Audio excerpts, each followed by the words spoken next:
پہلی جو نو conference move تھی فیروز خان نون کے خلاف ہوئی تھی جب وہ پنجاب کا چیف منسٹر تھا، اور امریکی آئے تھے، انہوں نے محمد علی بوگرا کو آ کے وزیر اعظم لگایا تھا. تو امریکیوں کی خواہش تھی کہ وہ محمد علی بوگرا جو امریکہ میں سفیر رہا ہے وہ پاکستان مسلم لیگ کا صدر بھی بن جائے. اچھا. قاضی عیسیٰ کو 38 ووٹ ملے اور اس کو 278 ووٹ ملے. اچھا. کیونکہ امریکیوں نے کہا تھا کہ اس کو لانا ہے. تو یعنی یہ تو آپ نو کانفرنس وہ تو پارٹی کی صدر نہیں رہنے دیتے تھے، اس طرح کا انفلوئنس کرتے تھے. یہ صورتحال بڑی آگے بھی میں کہانی سنا. اور اس نے ایسیس کیا کہ وہ پاپولرٹی کی پیک پہ آ گیا ہے تو وہ الیکشن اناؤنس کر دے گا. کیونکہ اس سے اگر وہ مزید اس نے کلنگ آن پاور کی تو واپس گراف اس کا گرنا شروع ہو جائے گا جیسے اس کا گر رہا تھا. ذوالفقار علی بھٹو کا ایک بہت بڑا احسان تھا، اس نے ڈرائنگ روم پالیٹکس پبلک عوام میں لے آئے. ورنہ یہ سارے جوڑ توڑ کی سیاست، چٹھے چیمے فلانے وہ کسی نہ کسی حد تک تو ابھی بھی ہے. اب وہ الیکٹیبلز کی سیاست ہے. بسم اللہ الرحمن الرحیم. السلام علیکم، میں ہوں محمد عثمان اور آپ دیکھ رہے ہیں پروگرام حرف راز اور یہ مقبول جان کے ساتھ. ناظرین، تحریک عدم اعتماد کے دن جس طرح قریب آتے چلے جا رہے ہیں، اس طرح سیاست کے اندر تلخی میں اضافہ ہوتا چلا جا رہا ہے کہ آئندہ انتخابات قبل از وقت بھی ہو سکتے ہیں. اور ایک اور اہم بات انہوں نے یہ کہی کہ اگر اپوزیشن کے پاس کچھ منحرف حکومتی اراکین ہیں تو ہمارے پاس بھی اپوزیشن کے بہت سارے اراکین موجود ہیں اور وقت آنے پر یہ لوگ سامنے آئیں گے. یہ کس طرح کی پیش رفت ہے اور یہ سب سیاسی صورتحال جو چل رہی ہے ملک کی، جو بینرز لگے ہوئے ہیں اور وہ نموز کے لیے نکلو اور اسلام کے لیے نکلو، پاکستان کے لیے نکلو، تو یہ مذہب کا جو استعمال ہے سیاست کے اندر ہمیشہ سے جب آپ ہوتے ہیں، یہ عمران خان صاحب بھی اب میں اس پہ دیکھیں استعمال کرنے میں کوئی حرج نہیں ہے، بشرطے کہ اس کو امپلیمنٹ کریں آپ. مطلب یہ الزام پوری کانگریس قائد اعظم پہ لگاتے تھے کہ مذہب کا استعمال کرتا ہے، لیکن استعمال کرنے میں کوئی حرج، جو مرضی استعمال کریں، نام لینا ہے کوئی حرج نہیں. اصل یہ کہ نیت آپ کی اتنی خالص ہے اور آپ اس کو امپلیمنٹ کیسے کرتے ہیں، یہ ہے اصل ایشو. آپ ریاست مدینہ بھی کہتے ہیں، امپلیمنٹ نہیں کرتے. آپ خود رب کا نظام، رب کی دھرتی رب کا نظام کرتے ہیں، امپلیمنٹ نہیں کرتے. آپ قادیانیوں کو اقلیت قرار دینے والا اور پتہ نہیں کیا کیا کرتے ہیں، امپلیمنٹ نہیں کرتے. اصل مسئلہ یہ ہے مذہب کا استعمال. چلو کم از کم ایک بات تو طے ہے کہ اس ملک میں لوگ مذہب کو پسند کرتے ہیں. اچھا. مطلب یہ میں اکثر لوگ جو مجھے کہتے ہیں کہ یار ہر بندہ مذہب کا استعمال، وہ میں نے کہا کوئی چیز بکتی ہے تو اس کو استعمال کرتے ہیں نا. تو مذہب کا استعمال وہ کر رہا ہے. عمران خان ظاہر کیے چلا. مجھے بڑی عجیب سا لگتا ہے، 3 سال پرانی میری ایک ویڈیو ہے اس کو وائرل کیے جا رہے ہیں، لیکن بہرحال وہ استعمال کرتے ہیں. چلو مجھے کوئی نہیں فرق پڑا، 4 لوگ سنتے ہیں تو رسول اللہ صلی اللہ علیہ وسلم کے حوالے سے سنتے ہیں. لیکن آپ کم از کم جب آپ کو لوگ اس حوالے سے آپ کے گرد اکٹھے ہو جائیں تو آپ کو حیا آنی چاہیے رسول اللہ صلی اللہ علیہ وسلم کے نام کی. آپ کو حیا آنی چاہیے اللہ کے سامنے کی، جس کا ہم نے پیش ہونا ہے. کل اسمبلی میں پیش نہیں ہونا، آپ لوگوں کو اکٹھا تو کر لیں گے، لوگ تو آپ کے اللہ کے نام پہ، رسول کے نام پہ آ جائیں گے، لیکن کیا آپ اس سارے معاملے کے اوپر. میں آپ کو ایک برسار واقعہ سناؤں. دوسروں پر کیوں الزام لگاتے ہیں کہ مولانا فضل الرحمان صاحب کے نام کے ساتھ مولانا نہ لگاؤ، یہ یہ سر ہمارے ملک میں بہت زیادہ ہے، چلا آ رہا ہے. دیکھیں میں قادیانی ہوں، اب آپ کسی پہ قادیانی کا الزام لگا دیں اور اس کے بعد سب جو مرضی کر دیں، کسی کو یہودی ایجنٹ کہہ دیں، آپ سوچ سکتے ہیں کتنا بڑا الزام ہے. اس کے سامنے ڈیزل تو بڑا معصوم سا لفظ ہے. جو اس طرح کی چیزیں میں کئی دفعہ کہتا ہوں کہ قادیانیوں کے ہمارے جو علماء اکرام جو کرتے ہیں، قادیانیوں جو ہیں وہ ہمیں لاجواب کر دیتے ہیں بعض معاملات کے. ایک میں اپنے کئی دوستوں کو جانتا ہوں کہ جن کو جا کے مجھے کلیریفیکیشنیں دینی پڑی. میرے لمبی کہانی ہو جاتی ہے، لیکن میں ایسے کہتا ہوں کہ ایک بنیادی طور پر ایک میں چھوٹا سا واقعہ سناتا ہوں. اورنگزیب عالمگیر جو ہے یہ دکن میں تھا، تو اس کی نا وہ نہیں ہو رہی تھی، اپنا فتح فتوحات نہیں ہو رہی تھی. تو اس زمانے میں دربار لگاتا تھا، اس دربار کے سامنے ایک بہروپیہ آ گیا. اس بہروپیہ نے اورنگزیب عالمگیر کو چیلنج کیا کہ میں ایسا بہروپ پھر سکتا ہوں کہ تم مجھے نہیں پہچانو گے. اچھا. تو کہا ٹھیک ہے. بہروپیہ چلا کہ 500 روپے کی شرط لگ گئی، بہت ہوتے تھے 500 روپے اس کے. اس کے بعد وہ بندہ چلا گیا. اورنگزیب کو فتح نہیں ہو رہی تھی گولکنڈہ بیجاپور کی ریاست. ان کو کسی نے کہا کہ ایک درویش وہاں پر ایسا ہے کہ جو دعا کرتا ہے تو فتح ہو جائے گی تمہیں. اورنگزیب گیا اس کے پاس. اورنگزیب کو اگلے دن فتح ہو گئی. اورنگزیب نے اس شخص کے پاس گیا، اس کو کہا کہ میں اپنا تمہیں چاہتا ہوں کہ تمہیں یہ جائیداد دیں، یہ وہ ہمارے والے. تو اس نے کہا کہ نہیں، مجھے جائیدادوں کی ضرورت نہیں ہے، یہ ہے وہ. اس کے اگلے دن وہ آیا، اس نے کہا تم نے مجھے پہچانا؟ اس نے کہا آپ تو وہی درویش ہیں. اس نے کہا نہیں، میں وہ بہروپیہ ہوں، میں اپنے 500 روپے لینے آیا.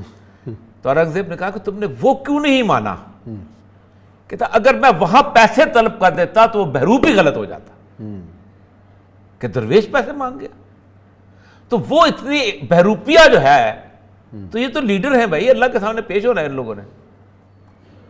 کوئی مطلب اول تو اس طرح کا نام استعمال کرے. میں آپ کو بتاؤں، کبھی کبھی میں میرے نام کے ساتھ لوگ عاشق رسول لیتے، میں منع کر دیتا ہوں، یار میں تو جوتیوں کی دھول کے برابر نہیں ہوں، یہ تو مقام بہت بڑا ہے، لیکن ہمیں تو نہیں حیا آتی. اچھا، دوسرا شیخ رشید صاحب کی جو پریس کانفرنس ہے بڑی امپورٹنٹ ہے. ایک پہلا نقطہ کہ جی قبل از وقت انتخابات ہو سکتے ہیں، ایک بات. دوسری بات جنہوں نے کہی کہ جی اپوزیشن کے بہت سارے اراکین بھی ہمارے پاس موجود ہیں اور وقت آنے پہ سامنے آئیں گے. ایک تو قبل از وقت انتخابات سے کیا مراد ہے، کس طرح ہوں گے، کون ہوگا؟ اور دوسری بات یہ ہے کہ مہنگائی نے ہمیں ڈسا تھا پی ٹی آئی کو، اور اپوزیشن کا بڑا شکریہ کہ انہوں نے عمران خان کو زندہ کر. اس سے تو سچی بات کوئی نہیں ہو ڈر. ویسے آج میں آج کل میں نا ذرا تاریخ اس حوالے سے کھنگالنا شروع ہوا. پہلی جو نو کانفرنس موو تھی فیروز خان نون کے خلاف ہوئی تھی جب وہ پنجاب کا چیف منسٹر تھا، اور امریکی آئے تھے، انہوں نے محمد علی بوگرا کو آ کے وزیر اعظم لگایا تھا. امریکیوں کی خواہش تھی کہ وہ محمد علی بوگرا جو امریکہ میں سفیر رہا ہے وہ پاکستان مسلم لیگ کا صدر بھی بن جائے. یہ مسلم لیگ کون سی تھی؟ قائد اعظم کے اپنے بندے. اچھا ٹھیک، 51 کی بات کر رہا ہوں. تو محمد علی بوگرا صاحب نے مسلم لیگ کی صدارت کا الیکشن لڑا اور قاضی عیسیٰ مقابلے میں کینڈیڈیٹ تھا. اچھا، قاضی عیسیٰ کو 38 ووٹ ملے اور اس کو 278 ووٹ ملے. اچھا، کیونکہ امریکہ نے کہا تھا کہ اس کو لانا ہے. تو یعنی یہ تو آپ نو کانفرنس ہوئے، وہ تو پارٹی کی صدر نہیں رہنے دیتے تھے، اتنا کا انفلوئنس کرتے تھے. یہ صورتحال بڑی آگے بھی میں کہانی سنا. اور اس نے ایسیس کیا کہ وہ پاپولرٹی کی پیک پہ آ گیا ہے تو وہ الیکشن اناؤنس کر دے گا، کیونکہ اس سے اگر وہ مزید اس نے کلنگ آن پاور کی تو واپس گراف اس کا گرنا شروع ہو جائے گا جیسے اس کا گر رہا تھا. اور یہ اس کو جس بندے نے مشورہ دیا، بڑا ہوش مندانہ طریقے سے مشورہ دیا ہے کہ اس وقت نکلو، پریا میلہ چھوڑو اور الیکشن اناؤنس کر دو. اور یہ ظاہر بات ہے الیکشن اناؤنس کرے گا. اس کے بعد اگر اس نے الیکشن اناؤنس کر دیے اور کہہ دیا کہ میں اس کے بعد میرا استعفیٰ رہوں اور میں الیکشن، تو پھر اس کا مطلب یہ ہے کہ اس کا وہاں پر رہنا یا نہ رہنا بے معنی ہو جائے گا. صحیح. وہ الیکشن جیتتا ہے تو میرا ہوتا ہے، تمام پی ٹی آئی والے اس دن اگر استعفیٰ دے دیتے ہیں اس سے پہلے اور وہ باہر آ جاتا ہے. یہ بھی ایک بحث شروع ہو جائے گی نا، اگر پی ٹی آئی کے اگر 170-72 لوگ ہیں اگر مستعفی ہو جاتے ہیں دین اسمبلی کا مستقبل کیا ہوگا؟ نہیں، اسمبلی کا مستقبل تو 172 آپ کو الیکشن کرانے پڑیں گے نا. ضمنی الیکشن کا 172 کا ایک سال کے لیے کون لڑنے آئے گا اس میں؟ اور یہ جو وہ کہہ رہے ہیں کہ جی ایک بڑا سرپرائز ہے، سرپرائز کے اندر کیا کیا شامل ہو سکتا ہے؟ سرپرائز کے لیے تو دو ہر طرح کے دیکھیں نو کانفیڈنس موو جو ہے، اب وہ میں فیروز خان نون کا دیکھ رہا تھا. آپ کو پتہ ہے کون تھا مقابلے پہ؟ کون؟ ممتاز دولتانہ. اچھا، جو لے کے آیا تھا. او کیا بڑے لوگ تھے جو. اور آپ کو اندازہ نہیں کہ 3 لوگ نہیں 2 لوگ 2 لوگوں نے ایسے سائڈ بدلی تھی وہاں پر فیروز خان نون کے حق میں، اور فیروز خان نون اسٹیبلائز. اور ممتاز خان دولتانہ نے 53 کی وہ جو تھی نا اس کا بدلہ لینے کے لیے کہ میرے خلاف میں انہوں نے ختم نبوت کی موومنٹ چلائی تھی. یہ پالیٹکس بڑی گندی چیز ہے بنیادی طور پر، کم از کم جو parliament drawing room politics. Zulfikar Ali Bhutto کا ایک بہت بڑا احسان تھا، اس نے ڈرائنگ روم پالیٹکس پبلک عوام میں لے آئے، ورنہ یہ سارے جوڑ توڑ کی سیاست، چٹھے چیمے فلانے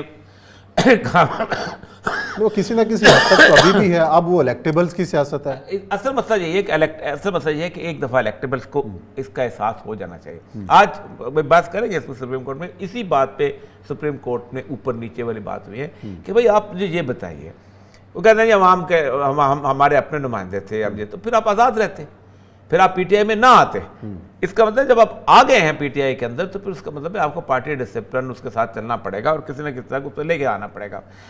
اصل مسئلہ عثمان صاحب یہ ایک تو یہ بھی ہو سکتا ہے کہ عین وقت پہ کہیں نہ کہیں سے کچھ پریشر آئے، اچھا، اور عمران خان صاحب جو ہیں وہ 172 جو ہے اس کے مقابلے میں پورے نہ ہو سکے. کیونکہ بندے پورا کرنا عمران خان کی ذمہ داری ہی نہیں ہے، بندے پورے کرنا ان کی ذمہ داری. یہ بہت مشکل کام ہوتا ہے. نہیں، اگر تو مشکل کام نہیں، بندے پورے کرنا مشکل کام ہے تو عمران خان صاحب ڈیٹ رکھ دیں کہ آؤ جی. نہیں، وہ اسی چکر میں سے نا کہ کہاں پورے ہو جائے.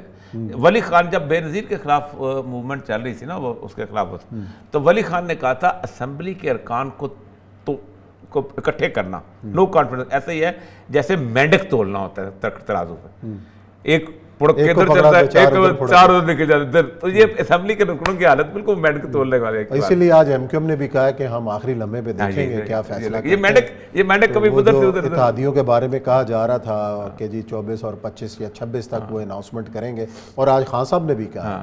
کل میں بلوچستان میں تھا نا، بلوچستان میں باپ والے جو ہیں وہ کہتے ہیں ہم ہیں تو ٹھیک ہے لیکن ہم آخر وقت میں بتائیں گے، آج بھی انہوں نے اجلاس بلایا آخر وقت بتائیں گے۔ وہ ایک اجلاس، اس پہ بڑی میمز بن رہی ہیں کہ جناب اتنی دیر میں تو یہ ہو جاتا ہے اور آپ کا اجلاس نہیں ختم ہو رہا ہے، دیکھتے ہیں کیا ہوتا ہے۔ میرا خیال ہے اگلے 1-2 دن میں صورتحال واضح ہونے کا امکان ہے۔